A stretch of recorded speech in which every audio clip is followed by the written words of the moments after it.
요한복음은 20장에서 마무리가 됩니다. 우리가 읽은 본문은 21장이죠.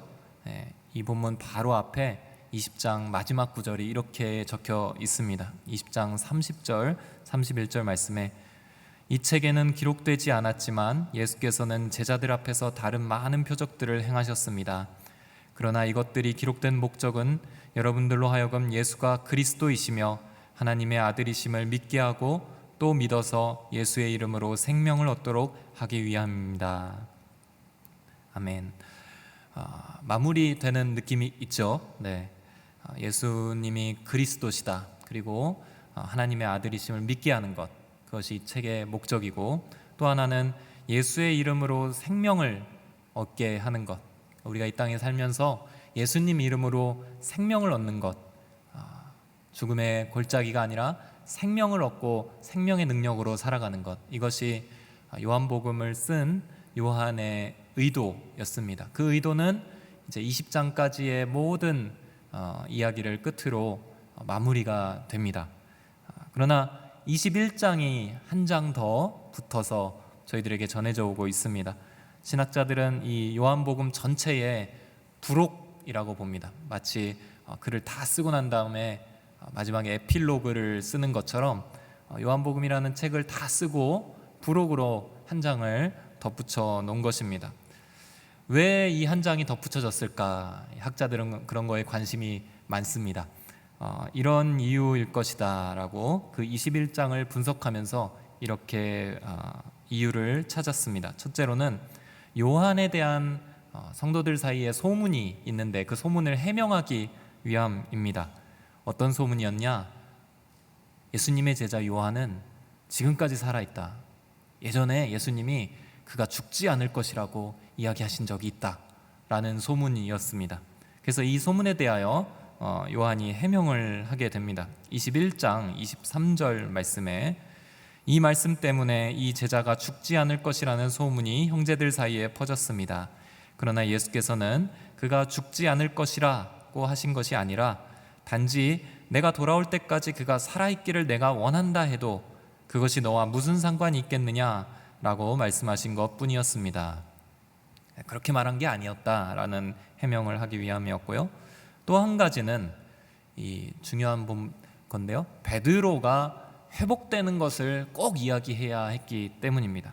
베드로의 회복을 꼭 다루어야 했기 때문에 오늘 다루는 이 말씀과 또 거기에 이어지는 예수님의 베드로와의 유명한 대화, 요한의 아들 시몬아 네가 나를 사랑하느냐, 이 대화를 꼭 다루면서 베드로가 회복되는 과정을 적어 놓아야 했기 때문입니다.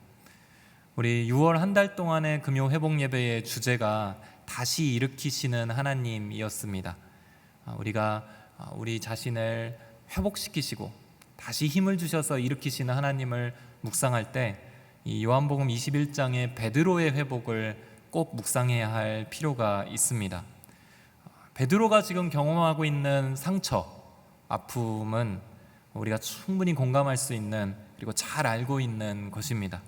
주님의 수제자라는 별명으로 늘 주님 곁에 있었고 예수님을 끝까지 따르겠다고 호언장담했고, 또 그렇지만 너무도 무력하게 예수님의 십자가 앞에서 외면하고 예수님을 부인하고 심지어 예수님을 저주하면서 배신했던 불과 며칠 전의 일이었던 것입니다. 그래서 베드로는 지금 그 실패의 시간, 절망의 자리에 머물러 있었습니다. 무기력 그리고 죄책감, 여러분들 얼마나 무서운 것인지 아시죠? 무기력하고 죄책감에 눌려 있는 시간입니다. 힘이 나지 않습니다. 살아갈 소망도 발견되지 않는 시간입니다. 걸어가야 할 제자로서의 사명도 이미 물 건너 갔습니다. 다 보이지 않는 시간에 이 베드로가 예수님으로 인하여 회복되는 과정을 요한이 소개하고 있는 것입니다. 오늘 이 자리에 낙심과 절망, 무기력으로 스스로 일어설 힘도 없는 분들이 혹시 계신가요? 오늘 밤 베드로에게 찾아오신 예수님, 베드로를 일으키시고 회복시키시는 주님을 여러분들 개인적으로 만나실 수 있기를 주의 이름으로 축원합니다. 1절, 2절 말씀을 함께 읽어보도록 하겠습니다. 시작. 그 후 예수께서는 디베랴 바다에서 제자들에게 다시 자신을 나타내셨는데 그 나타내심은 이러합니다. 시몬 베드로, 디두모라고 하는 도마, 갈릴리 가나 사람인 나다나엘, 세베대의 두 아들들, 그리고 다른 두 제자가 함께 있었습니다. 아멘. 이 시간적 배경은 4월 정도입니다. 4월. 우리가 부활절 생각하면 봄철에 있잖아요. 6월절 끝나고 얼마 되지 않은, 그래서 6월절에 어린 양으로서 예수님이 십자가에서 돌아가셨고, 그리고 3일 만에 부활하신 것을 제자들이 경험해 가기 시작하는 그 시간.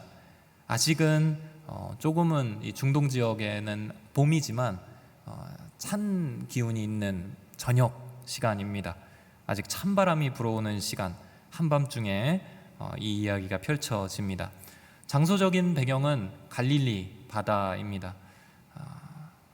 갈릴리 바다는 워낙 유명하죠. 예수님께서 제자들을 부르셨던 곳이 그곳이었고, 많은 제자들의 고향이 바로 이 갈릴리였습니다. 그리고 베드로, 요한, 안드레, 대다수의 그 제자들의 직업은 어부들이었죠. 그러니까 굉장히 익숙한 고향으로 돌아와서 제법 평화로울 법한 분위기의 시간이 펼쳐지고 있지만 결코 긍정적인 감정으로 있지 못합니다. 어색한 침묵이 흐르고 있었고, 제자들끼리 모여 있었지만 어느 누구도 섣불리 말을 꺼내지를 못합니다. 그들은 지금 충격과 상처 안에 머물러 있습니다. 부활을 목격했는데도 이미 2번이나 예수님을 만났음에도 그들은 여전히 머물러 있는 것입니다. 아주 깊은 그 실패의 기억이 그들 마음을 붙잡고 있기 때문입니다. 서로 이렇게 눈치를 보고 있습니다. 그때에 먼저 일어나 이야기하는 것은 늘 베드로였죠. 베드로가 이렇게 이야기합니다. 3절 함께 읽도록 하겠습니다. 시작. 시몬 베드로가 그들에게 나는 물고기를 잡으러 가겠소 하고 말하자 그들이 우리도 같이 가겠소 하고 말했습니다. 그들은 나가서 배를 탔습니다. 그러나 그날 밤 그들은 물고기를 한 마리도 잡지 못했습니다. 베드로는 지금 뭘 해도 마음이 편치 않습니다. 가만히 앉아 있어도, 아니면 뭘 해도, 자기 고향으로 돌아와도 마음이 편하지가 않습니다. 예수님께서 부활하신 소식도 알았습니다. 제자들 중에 도마 같은 제자는 예수님을 부활하신 예수님을 만나서 손가락도 넣어보고 손바닥도 만져보고 옆구리도 만져보고 부활하신 예수님이 계신 것도 알았습니다. 예수님께서 갈릴리에서 제자들을 만날 것이다 라고 말씀하신 것도 다 알고 있습니다. 그러나 베드로는 자신이 없습니다. 베드로는 여전히 예수님을 부인했던 그 사실을, 그러한 자신을 용납하지 못하고 있는 것입니다. 고개를 들 수 없고 다른 어떤 것도 할 수가 없습니다. 완전한 무기력, 완전한 절망, 또 완전한 패배감. 사람이 이런 마음에 짓눌리면 기도할 의욕도 나지 않는 시간입니다. 그때의 베드로는 그냥 밤 바다를 보고 있다가 물고기 잡으면 조금 시간 가겠다 이런 생각이 들었는지 모르겠습니다. 물고기를 잡으러 가겠다. 이대로 있긴 너무 힘들다. 어쩌면 그런 절규였을 수 있겠습니다. 제자들 역시 별다른 뜻이 없고 그냥 같이 가자 이렇게 말해서 그날 밤에 이 어부의 직업을 갖고 있었던 제자들을 주축으로 무려 7명이나 되는 제자들이 밤 그물질을 하게 됩니다. 밤이었고 이 물고기를 더 많이 잡을 수 있는 시간은 사실 뜨거운 시간보다 밤에입니다. 그래서 물고기들을 잡을 수 있다고 생각했는데 조금이라도 물고기를 잡았더라면 그들이 좀 마음의 위안을 얻었을까요? 그러나 이상하리만큼 단 한 마리도 그날 밤새도록 잡히지 않는 것입니다. 제자들은 갈릴리 출신 어부들이기 때문에 밤중에 물고기가 더 잘 돌아다니는 것도 알았고 그물을 어디에 내려야 될지도 그냥 직감적으로 알고 있었습니다. 어느 방향으로 배를 가야 될지도 알고 있었습니다. 내로라 하는 전문가들이 모였음에도 불구하고 그날 밤에 야속하게도 한 마리의 물고기도 잡히지 않았습니다. 이게 우리 주님께서 회복을 시작하시는 배경입니다. 아주 철저한 절망, 이 안에서 오늘의 이야기가 시작합니다. 예수님이 베드로를 어떻게 회복시키시는가, 그 과정을 세 가지로 오늘 전하고자 합니다. 예수님이 어떠한 분이신가, 예수님의 이 회복의 손길이 오늘 이 저녁 저희들에게도 임하게 되기를 주의 이름으로 축원합니다. 첫째로 예수님이 베드로를 회복하는 과정은 나를 직면하도록 인격적으로 이끄시는 것입니다. 나를 직면하도록 인격적으로 이끄십니다. 주님이 오시는 타이밍을 한번 우리가 묵상하기를 원합니다. 요한도 그것을 아주 설정을 자세히 적어 놓습니다. 주님이 어느 장소로 오시는지, 그날 밤의 분위기는 어땠는지, 그 절망의 시간, 물고기 잡는 것조차 어부들이 실패를 거듭하는 그 시간에 주님께서는 그 바다로 오십니다. 한 마리도 잡히지 않던 그 밤에 주님께서 오시는 것입니다. 21장 4절에 주님의 나타나시는 모습이 나오는데요, 한번 같이 읽어보도록 하겠습니다. 시작. 날이 밝아올 무렵 예수께서 바닷가에 서 계셨으나 제자들은 그분이 예수이신 줄 알아보지 못했습니다. 이 날이 밝아올 무렵, 이 단어가 너무 사실 좋습니다. 우리가 정말 칠흑 같은 어둠이 있어도 꼭 날이 밝아올 무렵이 있습니다. 그리고 그 무렵에 갈릴리 해변에 주님이 서 계시는 것입니다. 이 새벽녘의 갈릴리 바다를 한번 상상해 보기를 원합니다. 요한은 이 스토리에서 의도적으로 이 시간적 배경과 이 공간적 배경을 자세하게 묘사합니다. 그래서 어떤 분위기일지를 좀 상상했으면 좋겠다라는 식으로 이 스토리를 이렇게 전개해 나갑니다. 저는 이스라엘을 가보지는 못했는데 만약에 갈 기회가 허락이 된다면 한 4월쯤에 한번 가보고 싶습니다. 그리고 꼭 갈릴리 해변에 가게 되면 새벽에 한번 나가서 밤부터 동이 트는 그 시간을 경험해보고 싶습니다.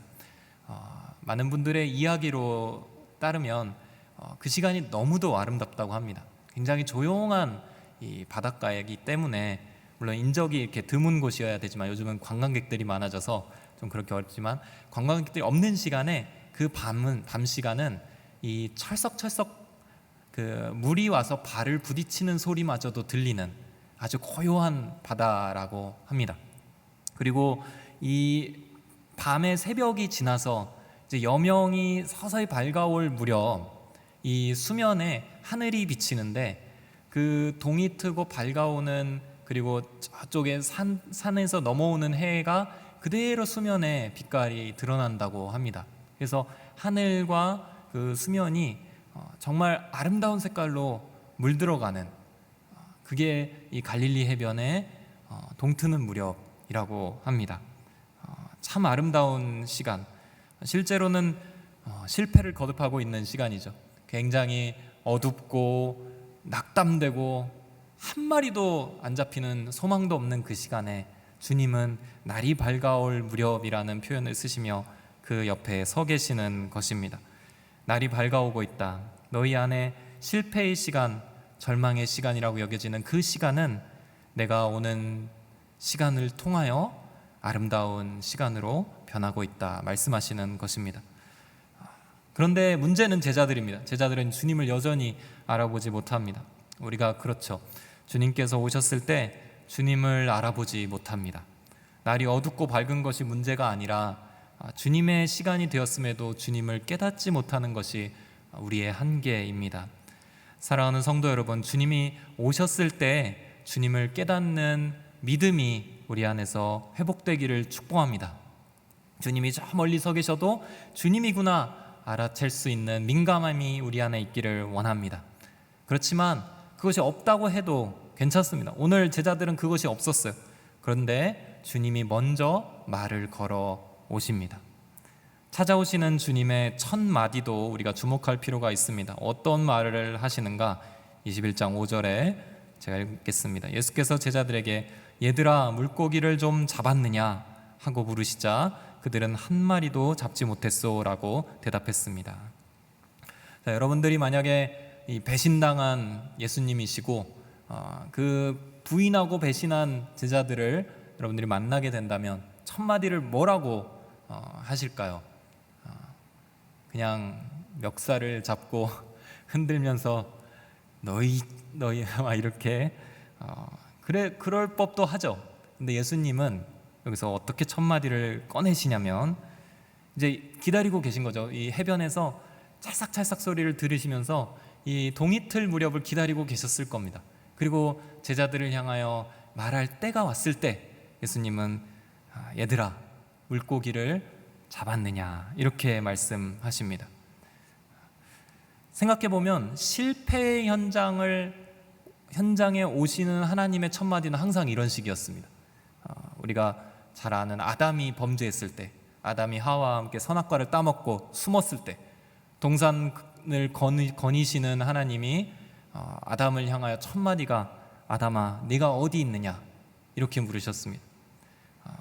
엘리야라는 선지자가 있었는데 이세벨이라는 이방 여왕의 협박에 두려워하면서 호렙산으로 열심히 도망을 쳤습니다. 한참 도망을 쳐서 완전히 기진맥진한 상태로 호렙산에 엎드려 있을 때 하나님께서 찾아오셔서 엘리야야 여기서 뭘 하고 있느냐 이렇게 부르십니다. 얘들아 물고기를 좀 잡았느냐? 아담아 내가 어디 있느냐? 엘리야야 여기서 뭘 하고 있느냐? 우리 손에 무엇이 있냐고 물어보십니다. 어디에 서 있냐고 물어보십니다. 그러나 이게 오해하지 말아야 될 것은 이게 책망의 메시지가 아니라는 것입니다. 야, 네 손에 한 마리도 없지? 화를 내시는 것도 아니고 에이그 한 마리도 못 잡았네 이렇게 비꼬시는 것도 아닙니다. 거 봐라 나 없으면 한 마리도 못 잡지 이렇게 자기를 드러내시는 것도 아닙니다. 그냥 인격적으로 얘들아 물고기를 좀 잡았니? 하고 물어보시는 것입니다. 예수님은 늘 인격적으로 우리를 찾아오시는 분이십니다.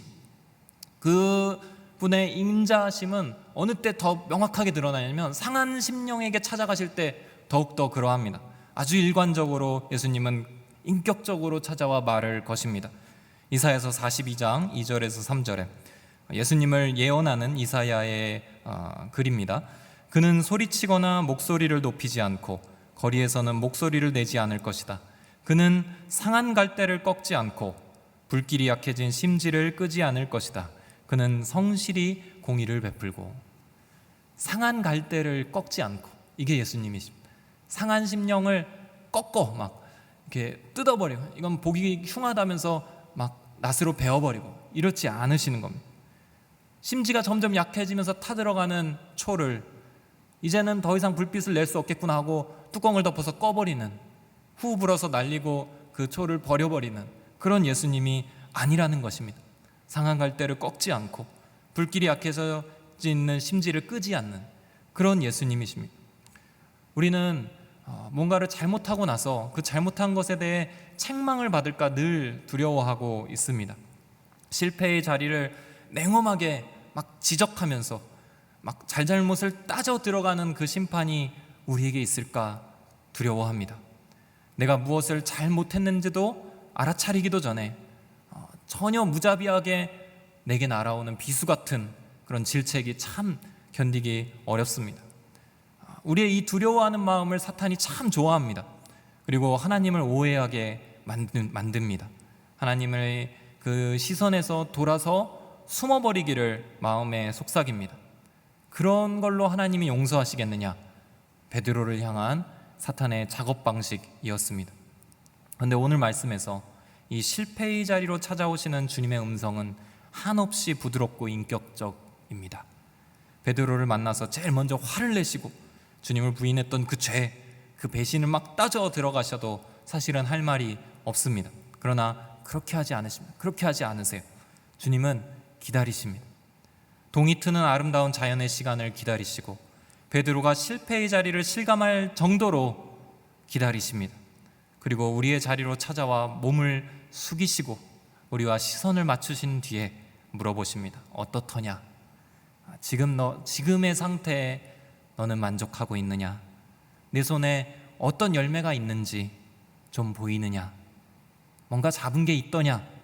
밤새도록 수고했는데 너는 어떻더냐? 예수님께서는 물어보십니다. 사랑하는 성도 여러분, 죄인을 대하시는 예수님의 이 인격적인 질문 앞에 우리의 마음을 열 수 있게 되기를 주의 이름으로 축원합니다. 우리 자신을 직면할 수 있는 용기는 어디에서 오냐면 이 주님을 신뢰할 때 오게 될 것입니다. 주님은 우리를 멸시하지 않으시고 우리의 잘못을 끝까지 기억하지 않으시고 우리를 용서하시는, 인격적으로 찾아오시는 주님이란 걸 신뢰할 때 우리 자신을 비로소 직면하고 주님 앞에 꺼낼 수 있는 용기가 나올 것입니다. 그리고 우리는 비로소 답을 할 것입니다. 주님, 없습니다. 잡은 게 아무것도 못 잡았습니다. 내가 할 수 있는 것은 아무것도 없습니다. 예수님께서는 이 답으로부터 우리의 내면을 풀어주시고 회복시키시는 것입니다. 둘째로, 예수님의 회복 과정은 예수님이 누구이신지 알 수 있도록 이끄시는 방향입니다.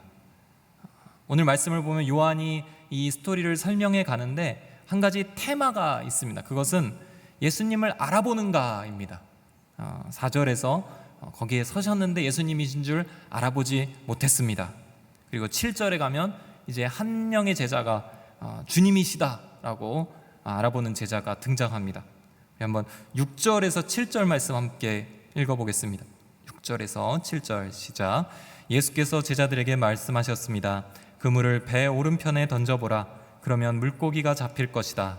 제자들이 그물을 배 오른편에 던지자 물고기가 너무 많이 걸려 그물을 배 안으로 들어올릴 수가 없었습니다. 예수께서 사랑하시던 제자가 베드로에게 말했습니다. 주이시다. 시몬 베드로는 주이시다라는 말을 듣자마자 벗어두었던 겉옷을 몸에 걸치고 물로 뛰어들었습니다. 점점 예수님을 알아보는 사람이 생기는 거죠. 12절에 가면 다 알아봅니다. 그래서 다들 그분이 주이신 줄 알고 있었기 때문에 제자들 중 감히 그분께 누구십니까? 라고 묻는 사람이 없었습니다. 아마도 예수님은 부활의 모습이었으실 것 같아요. 그래서 제자들이 3년간 동행했던 그 모습이 아니라 부활하신 예수님으로 계셨기 때문에 뭔가 다를 수 있었습니다. 그래서 제자들이 못 알아볼 가능성도 있는데 지금 이 순간에는 그분이 우리에게 말씀하시고 함께 하시는 그 예수님이구나를 다 알고 있어서 아무도 그 질문을 던지지 않고 있다라는 구절이 12절에 가면 나옵니다. 예수님이 맞는가? 예수님을 알아보는가? 이분이 예수님이 진정 맞는가? 그렇게 알아볼 수 있도록 주님이 이 스토리를 끌고 가시는 것입니다. 우리 안에 회복을 갈망할 때 한 가지 분명한 회복의 원리가 있습니다. 그것은 예수님을 알면 알게 될수록 우리는 회복되어 간다는 것입니다. 예수님을 알 때 회복되어 갑니다. 예수님이 보일 때 회복의 과정이 일어납니다. 왜냐하면 우리가 상처받았던 우리의 죄악, 또 이 땅의 어둠은 하나님과의 관계가 반드시 연결되어 있기 때문입니다. 그래서 예수님을 통하여 하나님과의 관계가 가까워지면 질수록 회복이 일어나는 것입니다. 예수님이 잘 보이면 회복되고 예수님이 잘 보이지 않으면 아파하는 것입니다. 베드로에게, 제자들에게 예수님이 보이지 않는 상황은 아무런 회복이 일어나지 않았습니다. 그러나 점점 날이 밝아오고 무엇보다 예수님을 만났던 처음 기억이 이제 그들에게 경험이 되기 시작합니다. 어떤 분의 음성대로 그물을 던졌는데 셀 수 없이 많은 물고기가 잡히면서 그물이 찢어질 정도가 되더라. 이것은 누가복음에서 베드로가 예수님을 처음 만날 때 경험하던 장면이었습니다. 물고기가 막 잡히는데 막 배가 뒤집어질 정도로 그물이 찢어질 정도로 많이 잡히는, 한 번도 못 잡았는데 갑자기 그렇게 되는 그 말씀을 하신 그분과 만나는 시간을 지금 예수님이 사랑하시는 제자 요한이 깨닫습니다. 이것은 우리가 경험했던 것이다. 지금 이 상황은 하나님의 아들을 만났던 우리 그 과거의 기억과 똑같다. 지금 저기서 말씀하시는 저분 주님이시다. 주님이 오셨어. 요한이 베드로에게 이야기를 합니다. 그리고 베드로는 베드로답게 물속으로 뛰어들어갑니다. 자기도 모르게 몸이 막 앞서는 거죠. 베드로답게 막 첨벙첨벙 헤엄치면서 주님 앞으로 뛰어갑니다. 주님을 만날 용기가 회복된 것이 아닙니다. 그냥 주님이라는 그 말에 주님 앞으로 가야 되기 때문에, 그거 아니면 방법이 없기 때문에 헤엄쳐서 가고 있는 것입니다. 그리고 마침내 모든 제자들이 가까이 와서 주님이심을 확인합니다. 그들에게는 이제 이 초반부에 나타났던 실패와 낙심과 절망의 그림자가 더 이상 힘을 쓰지 못합니다. 베드로는 지금은 주님만 바라보며 주님과 가까워진 상태입니다. 우리 사랑하는 성도 여러분, 여러분께서 여러분들의 그 믿음이 여러분의 삶과 여러분의 상처와 여러분의 정서와 여러분의 내면과 연결되어 있습니다. 그 믿음으로 예수님이 보이면 보일수록 그 안에서 상처가 치유될 것입니다. 예수님이 보이는 방향으로 여러분을 이끌어 가십니다. 숨으시는 분이 아니세요. 점점 더 보여주시면서 여러분들을 회복시키실 것입니다. 예수님이 밝히 보일 때는 그때는 어떤 순간이냐? 비로소 상처되었던 것이 더 이상 아픔이 되지 않고 오히려 그것으로 인하여 고통받고 있는 다른 이들을 회복시켜 줄 수 있는 도구가 되는 것입니다. 셋째로 예수님의 회복 과정은 우리를 하나님의 조건 없는 사랑을 느낄 수 있도록 이끄시는 과정입니다. 하나님의 조건 없는 사랑을 느끼실 수 있도록 이끄는 과정. 물고기를 이제 막 잡아왔습니다.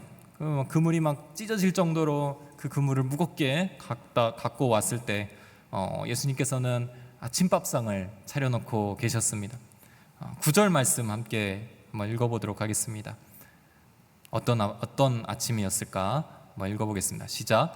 제자들이 육지에 도착해서 보니 숯불을 피워놓았는데 숯불 위에는 생선이 놓여 있었고 빵도 있었습니다. 네, 아주 맛있는 숯불구이, 생선과 아침 빵이 있는 밥상이었던 것입니다. 예수님이 준비하셨죠. 그리고 예수님이 말씀하십니다. 10절 말씀 한번 같이 읽어보겠습니다. 시작.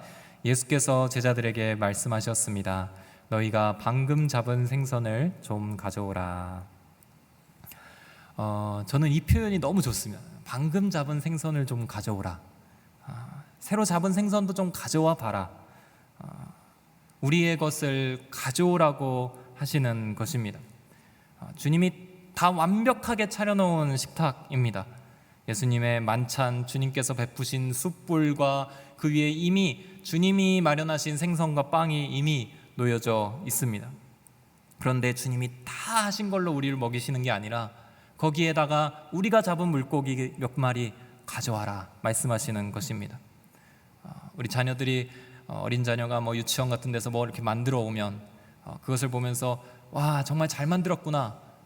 그 다음에 이제 밥상을 차려서 같이 밥을 먹을 때 그 아이가 거기서 가져온 간식이나 자기 손으로 쪼물딱쪼물딱해서 만든 송편 같은 거 거기서 올려놓고 같이 먹으면 그 아이는 얼마나 더 기뻐할까요? 자기가 한 것까지도 그 완벽한 주님의 식탁에 놓여질 수 있다는 그 영광에 정말 기쁨에 참여하는, 근데 주님은 그것을 허락하시는 분이신 것입니다. 주님께서는 우리가 잡은 거 멸시하지 않으십니다. 이미 주님께서 은혜를 주셔서 잡은 물고기들이지만 제자들 힘으로 열심히 그물을 당겨 잡은 그것, 그런데 와보니까 주님의 밥상이 다 차려져 있는데 제자들은 이것도 갖고 올까요? 감히 말씀도 못 드리고 있는 그 완벽한 밥상에 제자들이 무안하고 멋쩍지 않도록 가져와라. 그것도 함께 하자. 너희들이 잡은 그것도 의미가 있고 가치가 있다 라고 말씀해 주시는 것입니다. 그 물고기도 함께 먹자. 수고했다 말씀하시는 것입니다. 우리의 손안에 있는 것을 향하여 주님의 은혜로 주어지는 것임에도 잔치의 재료로 함께 하시면서 우리를 있는 그대로 존중해 주시고 받아주시는 것입니다. 너무 멋진 주님 아니십니까? 우리 만찬을 베푸시는 주님의 태도도 너무 좋습니다. 우리 12절 13절 말씀 한번 읽어보도록 하겠습니다. 시작. 예수께서 제자들에게 말씀하셨습니다. 와서 아침을 먹으라. 다들 그분이 주이신 줄 알고 있었기 때문에 제자들 중 감히 그분께 누구십니까? 라고 묻는 사람이 없었습니다. 예수께서 오셔서 빵을 가져다가 제자들에게 나눠주셨고 이와 같이 생선도 주셨습니다. 와서 아침을 먹자. 너무 주님다운 표현입니다. 와서 먹어라. 어서 먹자. 책망하지 않으시고 상처를 건들지도 않으시고 부드럽게 그 상처가 다소 쓰라리지 않도록 부드럽게 상처를 싸매고 계시는 주님이십니다. 배를 채워주십니다. 직접 일어나서 빵을 또 떼어주십니다. 생선도 나눠주십니다. 그냥 상상해 봤는데 아마 뼈도 발라서 주시지 않았을까. 이런 부드러운 주님의 이 완벽한 서빙을 제자들이 경험하고 있는 것입니다. 아무도 아이고 주님, 아이고 제가 하겠습니다, 아이고 이렇게 하시다니요, 이렇게 말하지 못합니다. 밤이 지났습니다. 밤을 꼬박 새웠던 제자들입니다. 바닷바람이 차갑게 불고 있던 봄이었고 4월의 그 한기가 아직도 그들 주변에 가득 차 있었습니다.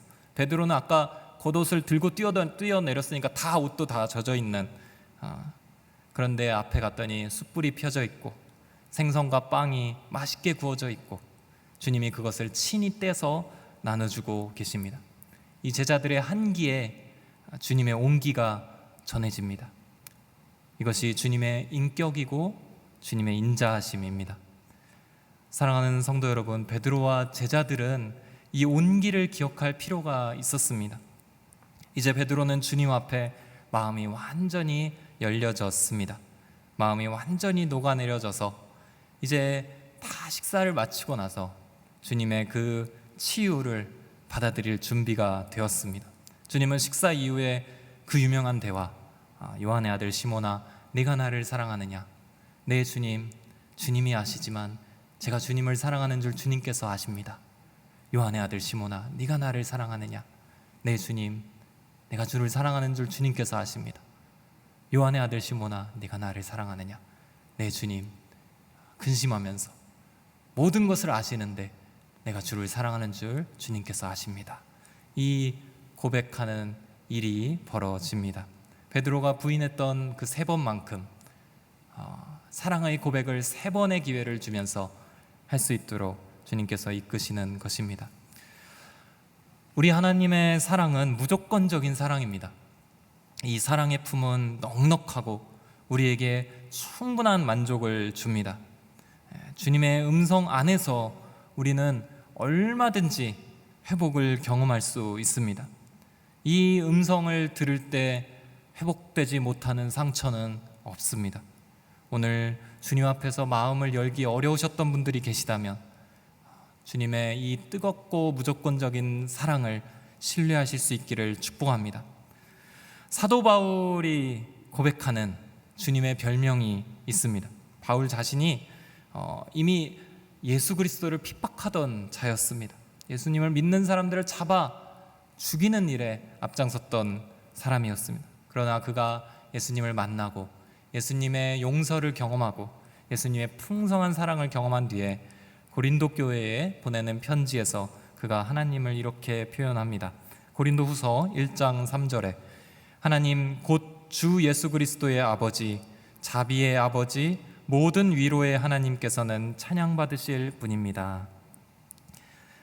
예수 그리스도의 아버지, 그리고 자비의 아버지, 모든 위로의 하나님, 이게 하나님의 별명입니다. 자비의 아버지, 모든 위로의 하나님. 하늘에 계신 우리를 사랑하시는 하나님의 성품입니다. 우리를 위해 목숨을 버리시고 우리를 회복시키고자 그 절망과 낙담의 밤바다로 오시는 예수 그리스도의 성품입니다. 오늘 우리 가운데 거하셔서 회복을 명하시고 하나하나 인자하시게 이끌어 가시는 성령 하나님의 성품입니다. 이 저녁에 다시 찾아오시는 사랑 앞에 우리의 모든 것을 내려놓고 나를 직면할 수 있도록 인격적으로 이끄시는 예수님, 예수님이 누구이신지 알 수 있도록 이끄시는 예수님, 하나님의 조건 없는 사랑을 느낄 수 있도록 베풀어 주시는 그 예수님의 사랑의 음성을 듣는 저녁 되기를 주의 이름으로 축원합니다.